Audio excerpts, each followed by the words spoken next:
নমস্কার সবাইকে। আজ চলে এসেছি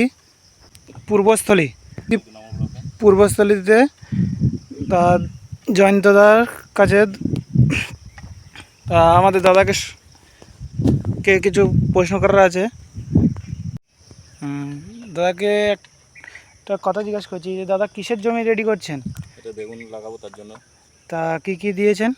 এর মধ্যে সুপার ফসফেট দেওয়া হয়েছে, পটাশ দেওয়া হয়েছে, কিছু ইউরিয়া দেওয়া হয়েছে, আর সব থেকে মেন জিনিস দেওয়া হয়েছে যেটা ভুয়াস্ত্র সুপার দেওয়া হয়েছিল। তা দাদা কি আগে ব্যবহার করেছেন? হ্যাঁ, এর আগে ব্যবহার করেছিলাম। দাদা কিসে ব্যবহার করেছেন? মটরশুঁটিতে দিয়েছিলাম, টমেটোতে দিয়েছি। দাদা রেজাল্ট কেমন পেয়েছেন? হ্যাঁ, অনেকটাই স্যাটিসফাই হয়েছিলাম। তা পরবর্তীতে দাদা যা চাষ করবেন তা কি ব্যবহার করা যাবে না? হ্যাঁ, ব্যবহার করা যাবে। তা সবাইকে কি বলার আছে, চাষি ভাইরা যারা নতুন চাষ করছে? তারা যদি দেয় তাদের অনেকটা উপকৃত হবে চাষে।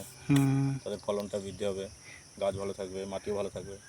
তাছাড়া রাসায়নিক সার তো খুব কমই লাগে ওটা দিলে। আচ্ছা।